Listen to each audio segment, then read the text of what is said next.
Support for Arkansas Week provided by the Arkansas Democrat-Gazette, the Arkansas Times, and Little Rock Public Radio.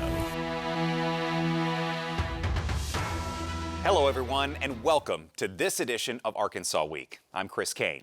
So the final weeks of the Arkansas legislative session are currently underway, and this past Monday, lawmakers returned from a week-long recess. With major legislation passed before the break and even more on the table, party leaders are working to tie up loose ends before the April 16th adjournment goal. That's the goal, at least. Will they make it to that? We're joined by House Minority Leader Andrew Collins, a Democrat from Little Rock, in just a few moments. But first, we welcome into the studio House Speaker Pro Temp Carlton Wing of North Little Rock, a key player in the Republican-led House, to talk about what remains on this legislative agenda to accomplish and whether the General Assembly can finish in time. And I know that's the question everybody keeps asking Representative Wing, just due to the nature of now being the last week before the recess or before the session ends. You just had your recess, and so much it seems like left to do. Yeah, there will be a lot going on. Long dockets every day. We've got 60, 70 bills in every afternoon floor session, and this is of course after all the committees, in which there will be a full slate of bills in just about every committee as well. So a lot to do, a lot to sort through, but we're very optimistic we'll be able to get it done. At the beginning of the session, you highlighted your recap on Facebook, saying, here's what happened this first week. Governor laid out her agenda. We're working on our agenda. What has been some of the things that you would consider accomplishments, or what are some of the things you would consider accomplishments from this past session that you worked both with your constituents, your colleagues, and the governor on? Well, there's a lot of things dealing fiscally, things that impact the pocketbooks of the average Arkansan. We've also been able to do some things that might not have gotten talked about as much, but will certainly have a large day-to-day impact. Things like the cell phone ban in schools. That is something, when you think about what takes place at the educational facilities. I had the opportunity to tour one, and we brought in a lot of business leaders from around the area to see what was going on in the school. This was a few years ago. But what happened was, as they walked into the classrooms, they saw a lot of kids just sitting on the phones and not paying attention and not doing, it was a lot of phone-centric activity. And so that actually had a negative impact on the local business community, because this has become a growing problem. And so this bill will be a very interesting one to see how it goes moving forward, but to be able to get our kids focused on the things that they need to be focused on is one thing there. I think another bill that deserves a lot of attention is our energy bill. It was SB 307, I believe was the number. We are in a situation right now because we're going to have to take some power plants offline due to some lawsuits that were filed and settled years ago. But just when Arkansas is needing to ramp up in terms of energy policy, now we are having to take a couple of plants offline. And so we had to assess that situation and put together a program. We know that rates are going up, but now we have the ability to have them go up in a stair-step fashion that is monitored and regulated through the Public Service Commission, so that we can keep that in step and that we can grow Arkansas, because our energy needs are nearly twice what our capacity is right now, and especially with those power plants coming offline. Those are a couple of things. Let's talk about one that's not settled yet, and that would be the prison bill. It continues to face some criticism, particularly from lawmakers in the area that it is proposed to be in. It failed to get out of the Senate again for the third straight day this past week. What's the biggest hurdle in this debate, and do you see those challenges being overcome before the end of the session to get this bill through? Ultimately, yes, it will get through. How it looks when it gets through, that's going to be what's discussed. And the biggest hurdle is finances. This is a very, very large price tag. Right now, what we've got is already $75 million appropriated. That is about a tenth, a little bit less than a tenth of what the total appropriation would be. And so that high price tag, without as much detail as I think the legislators would like to see, as far as what this is going to go towards, that's what's causing the problem. Right now it's in the Senate and it's stalled in the Senate. They've run it, I don't know, a couple of 3 times, and they don't have the votes. They're not even really close to getting the votes just yet. On the House side, we're probably a little bit closer, but we're obviously watching the debate of what is happening in the Senate to find it, because the legislature guards the purse strings of government. And that is a huge price tag. We need to know that it's going to be doing the things that we want it to do. And we do need a prison. And that's the thing, is we absolutely need a prison. We have not addressed the number of prison beds in over 20 years in Arkansas, but meanwhile the state has grown and grown in population. So just from a statistical measure, we absolutely need to be able to take care of this, because what we have is anywhere between 1,900 and 2,200 prisoners that are currently clogging up the county jails because they don't have a state penitentiary to go to. Why that is bad is multiple reasons. Number one reason is the recidivism training that you get in a prison, you do not get in a county jail. So when we're trying to keep people from coming back into the prison system, they're not getting the training to address whatever it is, education, addiction management, things like that. They're not getting when they're in a county jail. And then the county jail is not able to do what a county jail is for, which is, these are people arrested for misdemeanors and things like that. You don't get arrested for misdemeanors much anymore because everything is clogged right there in the middle in those county jails, and the county jails also can't afford what they're having to do there. So we've got a big problem there that will be solved once we get this prison in. Does it need to be a 3,000 bed prison? Maybe a 2,500 bed prison. Those are some of those things that maybe if we can see those price breakdowns, maybe build something a little bit smaller but modular so that in future sessions it could be expanded.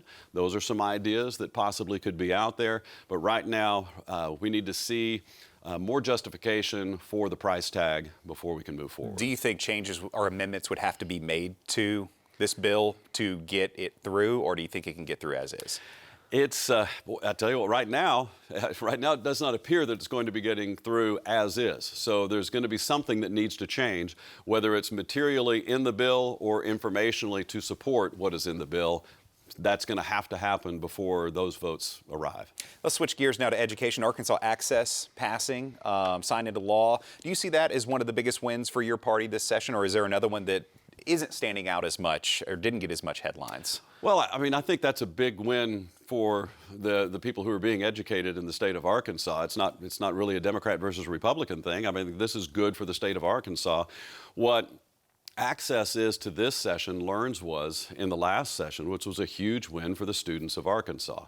And so this just addresses it on higher education as opposed to K through 12 with the LEARNS Act. Over 180 new bills were filed recently, I believe. Yeah. And I know you were talking about this packed session. Some of those new filings, you obviously don't expect to make it to the finish line. Can you kind of help our viewers understand what this last week of session will look like, or last week and a half, I guess, will look like whenever you have all of these bills and dockets coming at you?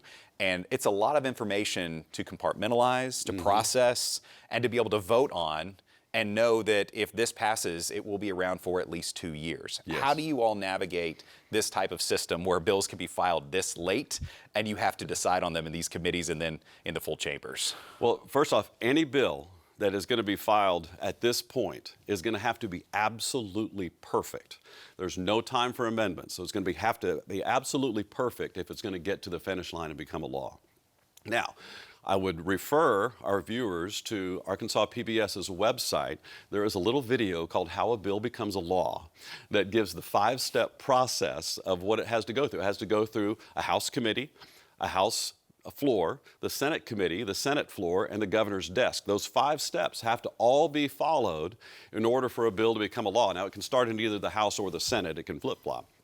But that's kind of our version of I'm just a bill and I'm only a bill. Yes. Schoolhouse Oh, Rock. yeah, we know that song. There's no singing in it. But those steps have to be followed, and so it takes time to do that. And you can't do those on the same day. So it's going to be in a committee, then it'll be on the floor. And each one of those is a very necessary filter for discussion and deliberation. Right now, there's not that much time to discuss and deliberate any issue of complexity with just really 8 business days left on the calendar. So with all of that taking place, we're all human beings, and when you now, I remember in the last session in 2023, we had a day where 140 bills were on the House floor in one day. That's a long day. That's a very long day and a lot of decisions that have to be made, because as legislators, we've got some buttons in front of us. There's a green one and a red one and a yellow one. And yes, no, present? Yes, no, and present. That's it. And so you've got to be able to assess everything and apply principles in a pretty rapid fire situation. And so if things are not perfect, they're probably not going to pass, because the default for most legislators is, if I've got questions, I'm going to vote no or present.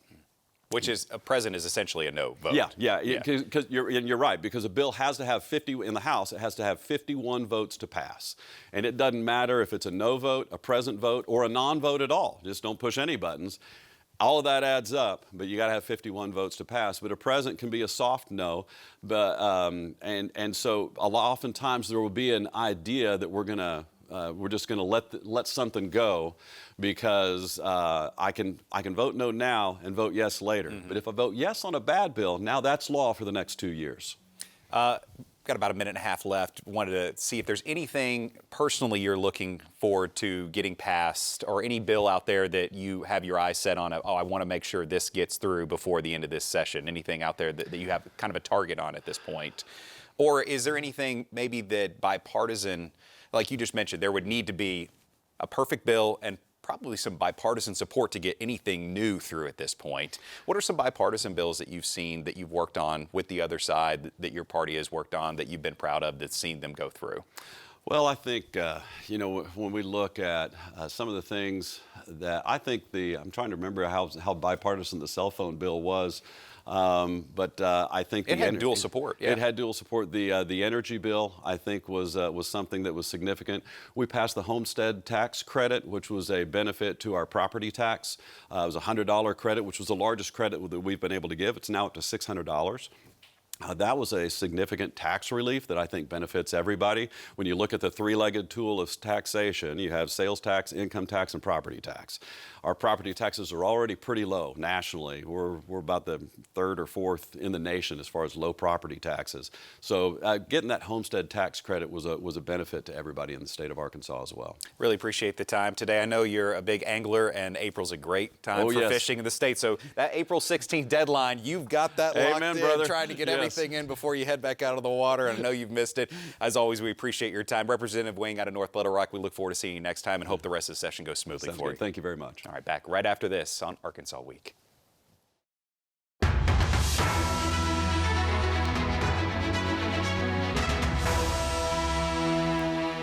Welcome back. While Republicans have driven much of the legislative agenda this session, Democrats have continued to raise concerns, particularly over hot-button issues like prison funding, DEI restrictions, and public education oversight. As we enter the final days of the session, what's the minority party's perspective on what's been done so far and what still needs attention? Here to share his insights is House Minority Leader Andrew Collins of Little Rock.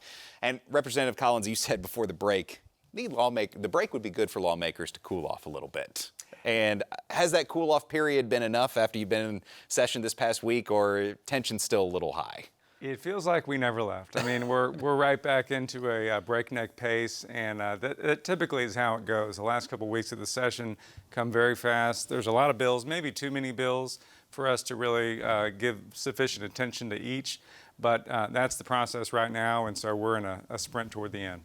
Looking at this legislative session, it's been a packed agenda so far. What were some of your top priorities? What were some of the things you wanted to see addressed, and were those addressed in this session? Sure. Well, so as Democrats, we came in with an agenda with some priorities, and we knew that some of our bills wouldn't go, but we would at least bring them into the conversation and make an effort to get them forward. So maternal health was a big priority for us, public education, mental health, and defending our democracy. And it's been an interesting session because each of those has had a different track. Maternal health, we've made some really good strides, I think, and some of our priorities have actually, made it forward in one form or another. Public education continues to be a battle. Vouchers are something that we don't agree are helpful for public education, but we're pushing forward and making some progress as well as some setbacks. Mental health has been a little bit of a slog. We haven't seen the kind of improvements we'd like to see. And then democracy has just been under assault, frankly, in my opinion, this session. And we've done all we can to raise concerns. But in particular, the assault on direct democracy and the petition process has just been overwhelming. I mean, I think that has completely changed this session, and we're going to see when people wake up after the session, they'll realize they don't really have direct democracy in Arkansas like they used to. Some of the controversial measures that you've opposed, like targeting DEI in education and limiting library funding, what concerns you most about those issues? You mentioned the democracy part in the state and the petitions in particular, but what are some of those other concerns you have on some of the other bills that have gone through? Yeah, there have been some national issues, social issues that have trickled down into Arkansas this session, and those are two examples of them. So, you know, there's this kind of national conversation about diversity, equity, and inclusion. Those are ideas that we had collectively as a country and as a state thought those are pretty good things. Well, there's a movement nationally, we all know, that says, no, those are not good things, and those should be stricken out of what we do as a state. So we had some bills that went at DEI in very different ways, but fundamentally, what we're trying to do is give opportunity to people who have not been represented in certain areas, whether that's academic or, you know, their opportunity programs, and they work and they've been good for the state. And I think the movement to get rid of them is a mistake. Going at library funding, going at other institutions, including PBS, is something that we just don't agree with. You know, from where I sit, those are targeting for reasons that are really not for the betterment of the people of the state. And ultimately, that's what our policy should be about, is improving lives for Arkansans, is going at the state library board, something that makes life better for Arkansans. I would say no. Looking at another bill, just this past week, it would grant $4 million in spending authority to the State Department of Education for youth organization grants in fiscal year 2026. It failed to clear Joint Budget Committee year on, and it was bipartisan, I believe, and you had some from across the aisle that were also raising some concerns. When you read bills like that, the headline can be one thing, but what was some of the language in particular that concerned you about that bill? Well, there were a few things about that actually that all worked together. So one, it restricted any kind of grants to organizations that had an affiliation with a national group with certain DEI policies. So again, this is one of these DEI bills. But there was a subtext that really there was a group, the Boys and Girls Club, which does a lot of great things in our state, that would not be eligible for funds under this. And I think that group has made clear that what is going on the national level is not really their focus. So it should have been a non-issue, and yet that bill went forward. There's also a reimbursement issue. So it reimburses clubs that have been around for less than 5 years at a higher rate, and that also would disadvantage the Boys and Girls Clubs. So I saw that bill as targeting a group which does really good things for students and kids in our state.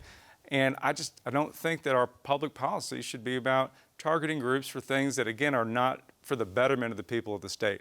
Now, who knows? The session continues, and that may resurface, but I thought we did the right thing to stop that one for now. You know, there's certainly going to be things you oppose and Democrats oppose, and that happens every session, obviously. What are some of the things that both parties were aligned on this session, in your opinion, if there were things? What were some things that maybe don't get talked about as much, that there was alignment that are for the betterment of Arkansans? Sure. Well, I think one issue was maternal health. You know, Arkansas was worst in the country, is worst in the country in maternal health outcomes. We didn't see it from all Republicans necessarily, but there was agreement that we needed to extend our Medicaid coverage for 1 year after a mother gives birth. We're not kicking them off after 60 days. So that's something that I brought forward as a bill. It's something that Representative Aaron Pilkington brought forward as a bill. And, you know, despite some opposition from the governor and some others, we have seen Representative Pilkington's bill clear the House. And I hope that gets all the way over the finish line. Another example is another bill that I brought was a bill which would make sure that every teacher in the state got maternity leave, at least 12 weeks paid leave. And in the last couple of weeks, I've seen people come together on that issue, and I've been really pleased that that has happened. And in fact, this was an improvement on a policy that started in the LEARNS Act, and a bill I opposed, but the two sponsors of the LEARNS Act are now on this bill to make sure that teachers get paid maternity leave, and it's not coming out of the district, it's coming from the state. So I think that even though we go at it, sometimes there's room for opportunity for working together, and we'll always take that because, again, the people who we're here for. You mentioned the LEARNS Act, the next level of the LEARNS Act, access, passed in this session. What were your thoughts on that bill? You know, it was a big bill, but I'm not sure it was nearly as transformative as the LEARNS Act. So the LEARNS Act really did transform public education and private education in the state with the universal voucher program. I think that the Access Act does a lot of smaller bore things, some of which I think are good, some of which are not so good. But ultimately, you know, the universities that this really affected didn't oppose it. I opposed it because I thought it did some things that were unnecessary and counterproductive, especially around getting into student protests and student freedom of political expression. I didn't like that aspect of it, and for that reason, and because of some of the consolidation of power into certain offices, the governor primarily, away from a broader cross-section, I thought those were not good. But there were things about it that were pretty good. So it was interesting that it got so much attention when I think it was more a combination of a lot of little things rather than an overhaul. All right, now one that has not gotten to the finish line, and it is not in your house yet, not in your chamber, but it could be, and that's the prison bill. There's a lot of talk about it right now. What are some of the biggest challenges of that bill? What are your thoughts on it so far? It did not make it through the Senate for the third time, 3 straight days. It did not make it out this past week. So what are your thoughts on that bill? Yeah, that's been really interesting. And, you know, when it came into the Budget Committee, which I'm on, I voted against it. This is a $750 million appropriation on an overall prison project that may cost up to $1.5 billion.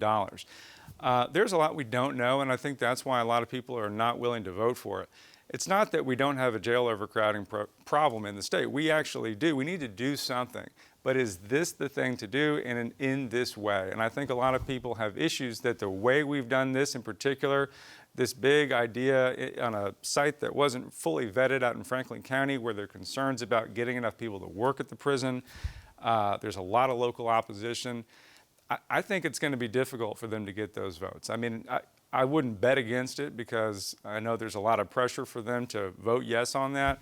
But I think the opposition is sincere, and I think it's going to be a real challenge to get people to yes on that. All right, so 8 days left before the end of the session. What are some things that you're looking at that you've highlighted as bills that you would like to see go through, or maybe bills that you don't want to see go through before the end of this session as time is running out? And as we heard from Representative Wing earlier, if you're filing a new bill right now, it's probably not going to get through. But for those that are still up for debate and have been in discussion for a long time, what are some that you've highlighted as points of emphasis for you or for your party's agenda? Yeah, I think as we get to this point of session, we've seen a lot more of these divisive social bills come up. And I'm really focused on hopefully trying to stop some of those from getting all the way through. We had a bill passed out of the House yesterday which basically would allow the state to discriminate against members of the public if they have a religious belief that would prevent them from, say, issuing a marriage license to a same-sex couple. That's a hurtful bill for people in our state who were supposed to enjoy the protections, under the law.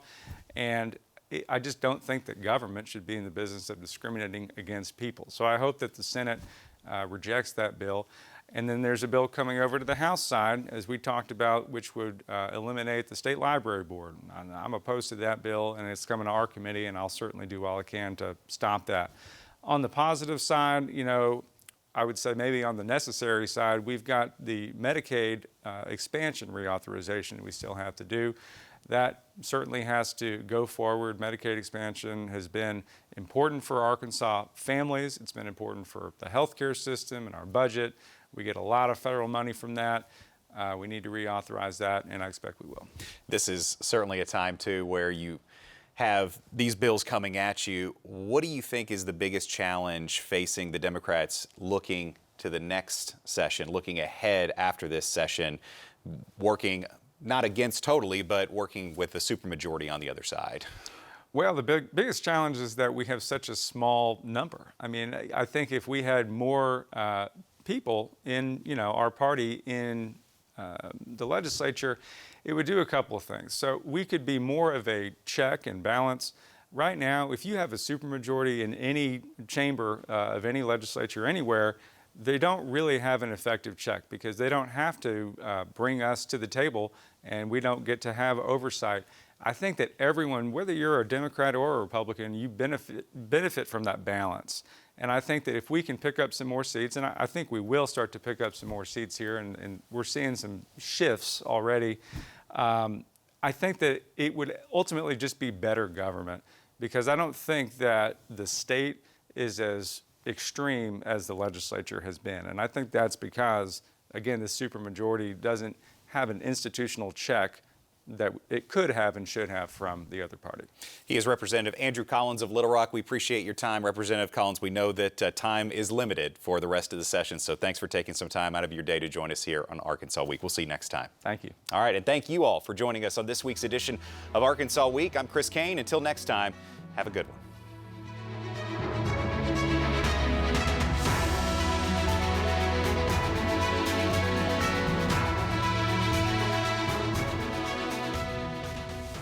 Support for Arkansas Week provided by the Arkansas Democrat Gazette, the Arkansas Times, and Little Rock Public Radio.